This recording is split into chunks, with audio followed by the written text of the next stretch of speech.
Hi, everybody. My name is Toni and Marcolini. Welcome to the podcast. It may interest you to know.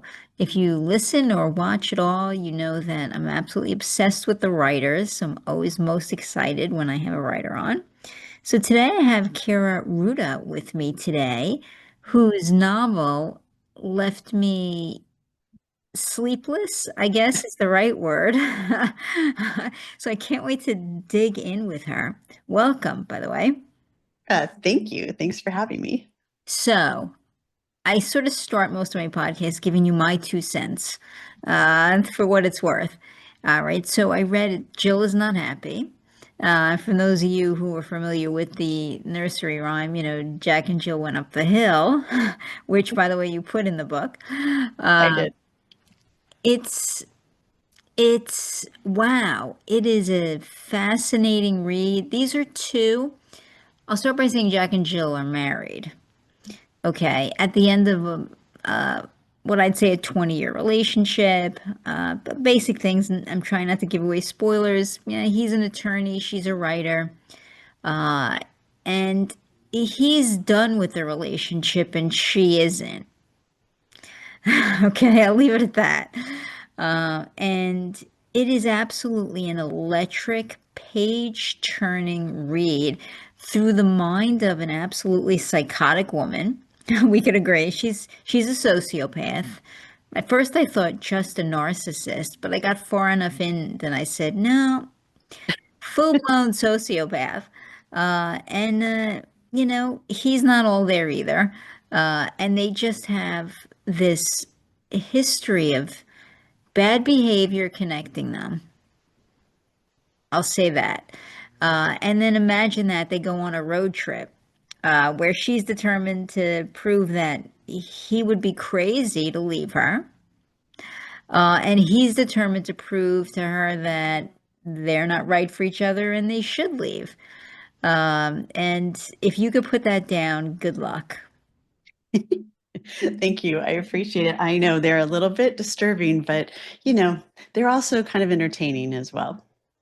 Oh yeah, there were funny parts. I mean, I thought because you do go back and forth between the mindset of Jill and of Jack, right? So there are chapters dedicated to how her stream of consciousness is running, which is Right. absolutely bizarre and hilarious at the same time, right? I mean, she's definitely, out there in the way she's thinking and looking at her situation, and it makes perfect sense to her, It right? does. Somebody told me once the Yeah, villain absolutely never knows they're the villain, right? They right, think they think that all villains think they're advocating for their position. right. Because they've created their own world that they want to live in, and nobody can mess with it. Exactly right, right? So that's what I mean, I don't even know if I could say more of the villain. I mean, neither one's a fantastic human being. Right. Um, yeah, but I mean, so how do you write that? You seem like a perfectly lovely woman. How do you write psychosis so well? I'm not really sure. It's funny because I love writing these types of characters, and I mean, marriage thrillers are really my favorite type of story to write.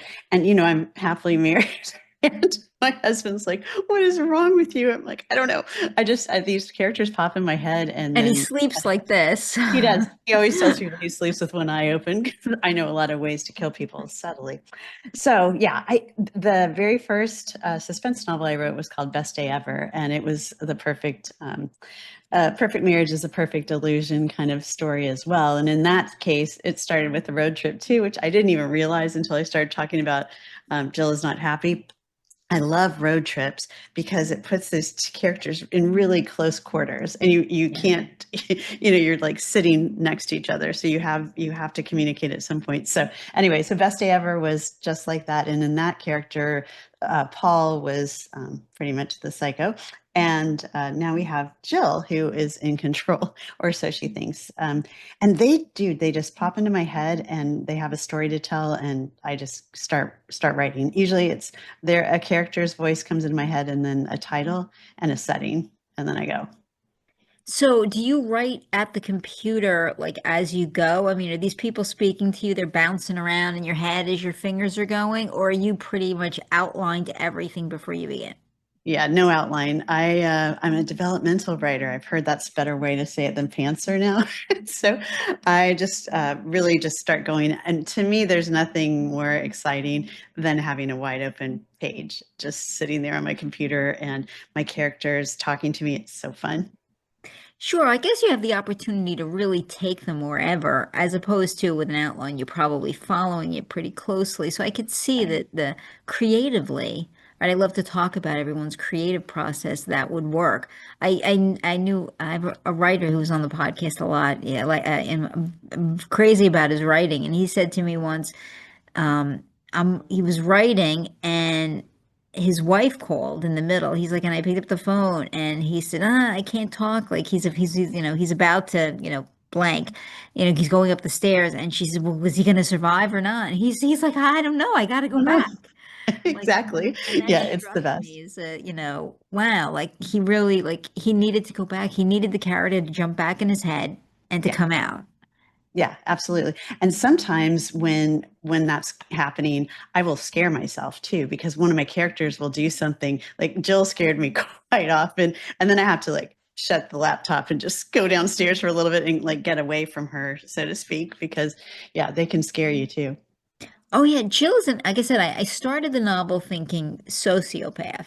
I mean, a narcissist. I was like, okay, there's a lot of narcissists in the world. This woman's incredibly self-absorbed, and but then as we started to go, I mean, you have a little hint. I mean, honestly, that opening chapter, that's coming back, right? I Yeah, yeah. mean, but still, I mean, I still didn't think it was going to be the way it was, right? I mean, it's filled with surprises, and she's a full-blown sociopath. Although she's convinced herself she's in love, and I'm not sure how sociopaths are actually uh, I in think it's more love. like control more than love, but they feel like that's their form of love, I think. And I I don't. thought what was really interesting. By trade, I'm a divorce lawyer, by the way. Oh, really? So Okay. I really get into the family drama. I always just say, give me literary fiction any day, almost over anything else, because I like the messy. Right. And this is a beautiful, seamless combination of that, right? It's all that messy, along with the thriller and everything else. Um, but you had a great line, and I know I'm going to fudge it up on you.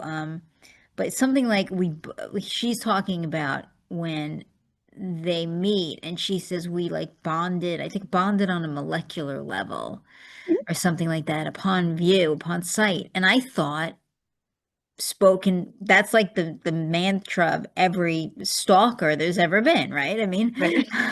right, and at first sight we've bonded, like our genes are changed now that we've seen Right. each other. Like that's the kind of thing that Yeah. immediately popped in my head. But that line just stuck with me as I'm reading. I'm like, oh, everything she's thinking and doing is because they're bonded on a molecular level. Like it all kind of Yeah. centers around that thought that she's having. That's so great that you pointed that out. I mean, it is that way. And to her, when she decided Jack is the one for her, she's not complete in life or as a person without him. That's kind of how she's like attached so completely to him. And that's the problem when he doesn't like that attachment anymore. And it's interesting, it was originally called marital privilege because I was kind of playing around with that whole notion that as long as you're together as a couple, all those secrets can stay protected, right? But as soon as you're not, and you know all about that as an attorney. So anyway, I love Jill is not happy as the title better, but it is kind of that idea that together you're safe from It it something. is. It's sort of like the old saying. It really made perfect sense for me when I first read Jill is unhappy. Then I open it. You see the nursery rhyme right away. And then I'm like, okay, I get it. Like Jack and Jill, like they're married. I guess I didn't know what to expect. I'm sorry to say I'm unfamiliar with your books prior to this. I will Oh, definitely be an avid reader of you moving forward. So I guess I didn't just know what to expect right. until I'm like knee deep in the middle, and I'm like, wait. She'll be crazy. I'm like, Joey, very disturbing. Yes, yes. She's right. And probably one of my darkest characters that I've ever written. Absolutely. yeah, so like I'm knee deep in this and then I couldn't put it down, right? I'm like, what's happening here? And like as I said, I read that line and for me that was the mantra I heard throughout. Every other thing she did came back to that. Like she believed they were so meant to be that somehow upon meeting eyes, they were forever molecularly changed, right? Yeah. And that's got that eye bulging psycho thing going on. It I mean, I also liked that you made her attractive, right? And she didn't grow. I don't want to give too many things away. I'm sorry. I mean, but she didn't grow like old and you know, she looks the same. I mean, you emphasize that she's sort of. I mean, even he thinks she looks the same as when she's young, right? yeah, She's yep. this is like this blonde, attractive woman, and that didn't change at all. And I liked that, right? Because so many times you'd make it like, oh, well, maybe he's not as interested in her because she looks different. And it's like, no, like Nope. it wasn't that. No.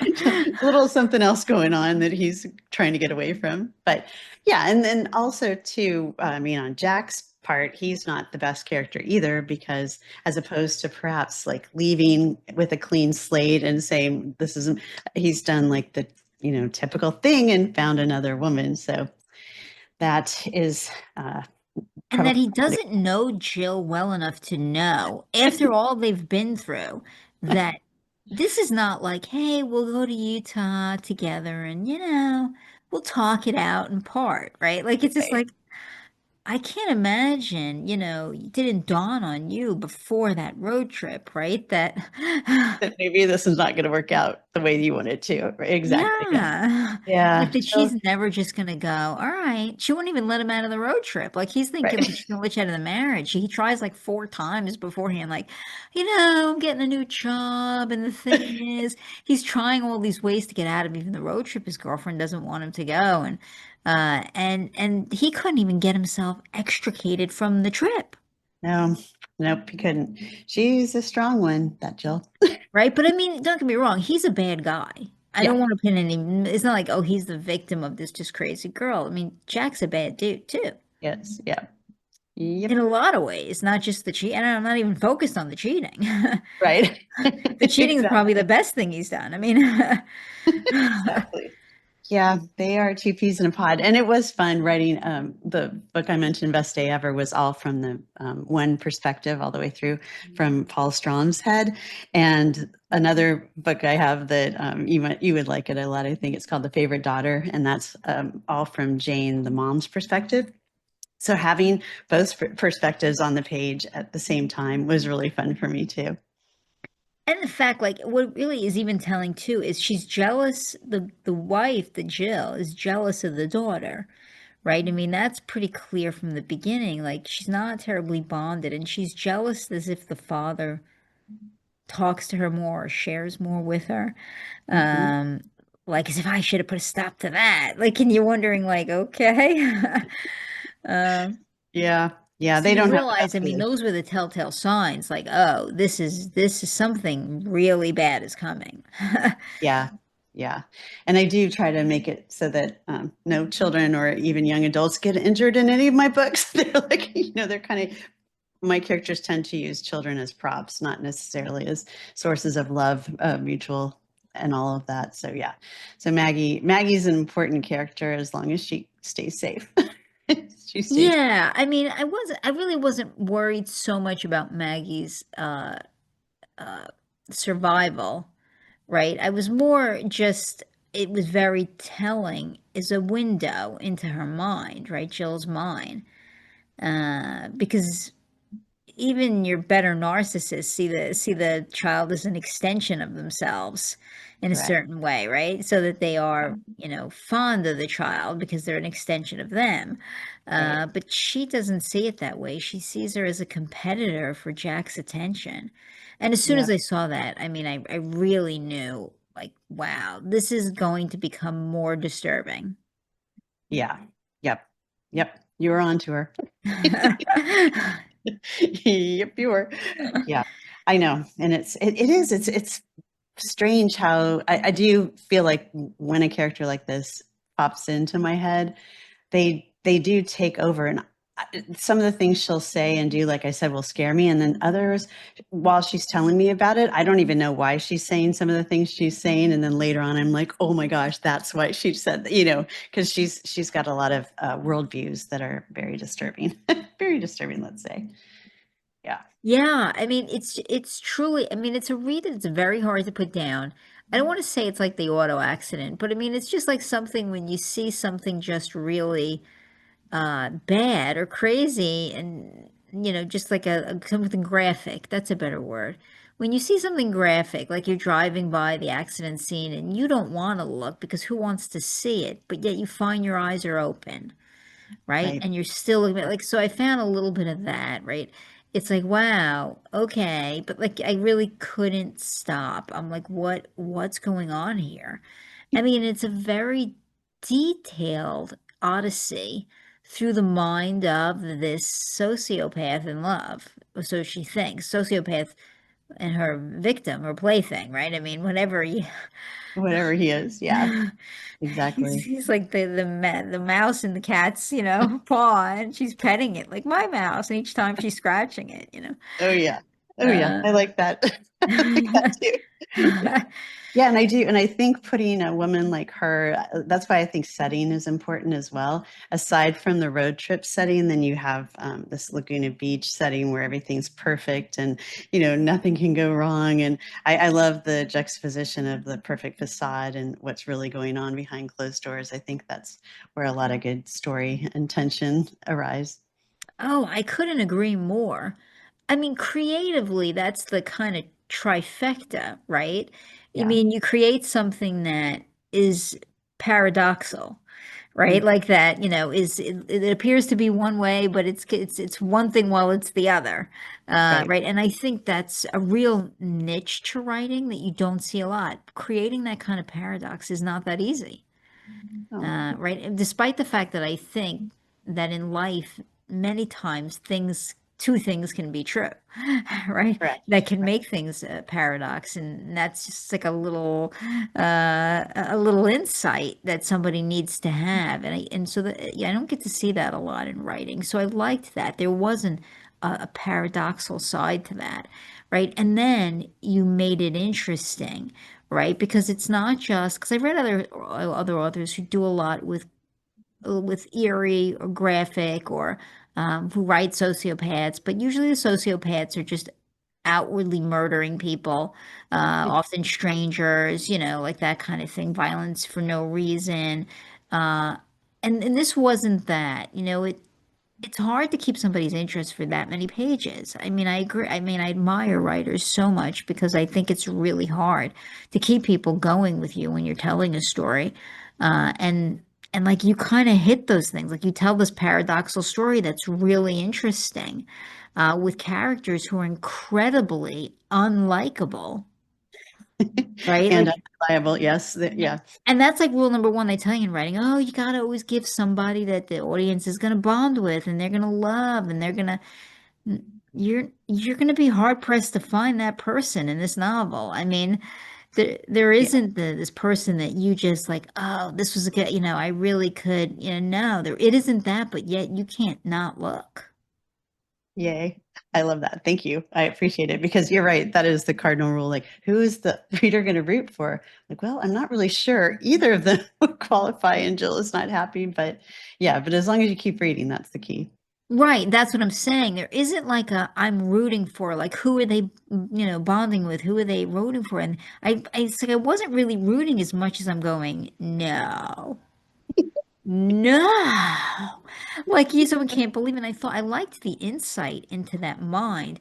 And I said, I can't wait to meet this author. I was like, because I couldn't do it, right? And there's this just, we're weaving through tunnels, and I'm like, if I'm her spouse, I don't know. I got one eye open. I mean, Yeah, he actually does. It started really coming to a head when he served in Congress, and I pitched a book and sold a book called The Widow, and it was about a cheating congressman whose wife was, not pleased with that either. And so his whole team's like, "No, you cannot write about a cheating congressman. Like, it's just a story." Yeah, so that kind of started him sleeping with one eye open. I think it hit a little close to home. I'm thinking he's telling his friends, if you ever find, don't believe don't believe the note, right? Like, Exactly. Yeah, exactly. Yeah, he does do that. But, so far he's doing well. And he even goes on tour with me. And oftentimes we will discuss the husband wife storylines that keep popping up. right. Well, because I think most good relationships have to have a higher level of dysfunction, right? Because it's really hard to be successful without dysfunction. If you're not the parents on Everybody Loves Raymond, right? They're screaming at each other. And as much as people look at that and say, "Well, that's a horrible relationship," well, it really isn't. I mean, lifetime is a long time to be with somebody, and if you're not kind of at each other and saying what you think all the time and being who you really are, that sort of dysfunction I think carries you through. But then when you have these people who have had these perfect, romances and these perfect relationships, those are the ones you really have to look at and scratch the surface. Something else is happening. Right, because where's the paradox? There. It's there. Yeah. It is. It's a great read. I mean, I have to ask, and I don't think I'm going over it, but is there a sequel? No, you know what?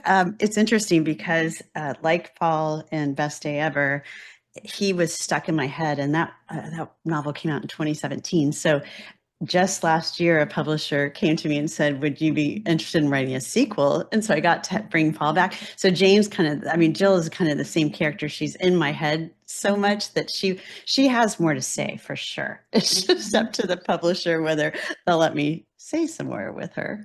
Yeah. She definitely, yeah, she's raring to go. I think people would really love, you know, love to see this woman again. I mean, and again, like I saw all the telltale signs. You have this one part where she has a friend named Michelle, uh, and there's a part where she's talking, and I almost feel like Michelle taught her what good behavior looks like, right? Yes. So she like knew how to mock that. And they say that of like every sociopath. Like they don't know because they don't feel actual like Mhm. upset, to cry even when somebody passes away. Like they don't feel that, but they learn young to mimic behavior, right? Right. So they see that when somebody dies, people cry, so that they will then cry, right? Like because they like make themselves cry because then they modeling behavior they see, like, oh, that's what I'm supposed to be doing or feeling. Right. So like there were all these little, I'm saying, these pieces of it, which I thought you did a lot of research on sociopaths, or I mean, I don't know. Did you study it? Did you do research? Do you know somebody? I mean, what's Yeah. happening there? I mean, I think we probably all know narcissists for sure. And, I think I've run across some sociopaths in my life, but I'm fascinated by them. I actually study crowds and I try to figure out who, because it's like somewhere between 8 to 15% of groups that you could be in are these people walking amongst us. So I do, I like to watch them. And I've studied a lot, yes, about them and just kind of how they behave. One of the most chilling uh, encounters I had with them is I was in a group that was for women or for survivors of domestic violence and also psychopaths and sociopaths. It's just a survivors group. And Mental abuse, yeah. yeah, and I'm in there, and somebody had been commenting about Best Day Ever and how I had captured one of them, perfectly. And this man jumps in to the group and starts justifying everything. I'm like, oh my goodness, well, here's one right here, real time, like explain why it was all the woman's fault and it was never his fault. And I mean, because I do think the other thing that's interesting about this personality type or this kind of cluster of personality types is they don't have any self-awareness, and there's really no fix for them. There's programs and things like that, but they're pretty happy the way they are, and that's just the way they are in the world. And the dangerous ones, it's even more terrifying because they are dangerous, and but they don't want to change. They're happy. No, I agree with that. And that's one of the things that I saw. And that's why I said I read this, I took enough psychology in college, so to speak, like to Yeah. recognize all the crumbs, you know what I'm saying? Like you really were laying out the what was, wrong with her. And so I mean I was picking those things up. I was going, oh, this she either knows somebody or I mean she studied it, right? Because the it was there. Yeah. I Yeah. said, or this is very well researched before she went into it. I'm not sure. I said, I guess you, and you seem perfectly lovely. Yeah. So, You just never know, though, do you? But I did, yeah. I've been studying. I'm actually going back to get my MFA, and one of the things that I'm kind of focused on is this whole arena of these people. I call them, I mean, broadly narcissism run amok, but then there's different levels of it all, and yeah, I do. It's an interesting time right now, and it's also an interesting. I guess we reap what we sow with consumerism and keeping up with the Joneses and all the facades and now social media. So there's just so much adding to the narcissism in our culture that sure. you just can't help but not see it. And in my case, write about it, I guess. Yeah. So creatively, tell me when you were sitting down and writing this, like, is there any, I don't want to, I don't know if the right word is, spark that you got, but like, is there some, was there something that, hey, I was out at the grocery store. Was there like and Right. I saw these couple arguing and I could see in her eyes. I mean, was there something that sparked this story or are you truly just in there going, you know what? Well, what actually happened was it was during the pandemic, and everybody's trapped at home. And my husband's like, "Why don't we take a driving trip to the Utah national parks?" And I thought, well, yeah, that'd be great. Okay, so, we can be outside, and then you can kind of and the lodges were really empty, and we drove there, and we started looking around the stunning, stunning geography. I've never hadn't been there before, and like these hoodoos that are like sandstone sculptures and them just standing there at attention in the middle of this valley. And I'm like, wow, this would be a great place to kill someone, I think. And that kind of started the whole idea of, because like I said, setting comes to me and then a character. So I did think that it was such stunningly unique geography. And then I just kept thinking on the edge of it, yeah, this would be a great setting for a bad person to want to do something. So yeah, it was great. And then again, my husband's like, I know what you're thinking. He's like, and He's I've like, told everybody not to believe the suicide note. I know exactly. Yeah. So yeah, that's really where the idea sparked, definitely on that trip. And just it was fantastic. If you I haven't think, gone. I encourage even young writers coming up because there are stories everywhere and they don't have to be, grand or, just look to your left or your right, right? Yeah. Everybody's kind of got a story and you can get your inspiration, I think, almost anywhere. So I really like to cover a little touch of that, with the authors. Like, so where's the inspiration coming from? And if you're struggling, you want to write, I mean, I think just look around, right? There's a story to tell everywhere. Everywhere, and everyone has a story, at least one, if not more. And that is the thing. I think it's just starting. If you're thinking about wanting to write a novel, the key is to just start that novel and stop like overthinking it and questioning yourself and just dive in. Yeah. Okay, so tell everybody where they can, I mean, I can pretty much say that too. They can find the novel everywhere. I mean, you can find it on, Amazon, Barnes and Noble, any store, any place you can buy a book, you can find this book. I am curious though. I read it the long way and I do think I'm going to go back. Is the audiobook out yet? I think it releases on Pub Day, so June 10th. I It am should. gonna think pick up the audiobook just because I think while I'm cutting chopping vegetables in my kitchen, I'm gonna want to hear. I'm really even curious as to who's playing Jill in the audiobook. But I think I may go back and have a listen again because I think that in and of itself might be a good time. I think she would like that. Jill would like that, especially if you were making salad, perhaps, and you were listening. Because she also, I should send you one. She's also created her own book, Jill has, because she was kind of upset that I had taken the spotlight from her. So she created 10 tips for a perfect marriage, a guide to maintaining the perfect marriage no matter what it takes. And this is by Jill. This is kind of how Jill in her mind perceives herself as this traditional wife of the 50s, and that's just kind of how she thinks of it. But happy wife. Speechless, and I love it. I love it. It's Tell great. tell my audience how they can find you if they want to learn more about you. Sure. KairaRouda.com is my website. Like I said, a lot of vowels. So it's KairaRouda.com. And then I'm on Instagram the most as far as social media. And I also have a Kaira Rouda Books on Facebook. So I'm there too. I'm also a host of something called the Killer Author Club, which is a biweekly podcast and live show where we interview thriller writers and crime writers and talk about killing of the fictional kind. So you can also find me there at Killer Author Club. I love that. It's been really fun. So, I mean, I want to thank you and I want to invite you. I hope that you'll come back with your next book. I'd love that, Toni. I'd love that. I have We Were Never Friends coming out in February. So We were never friends. Oh boy.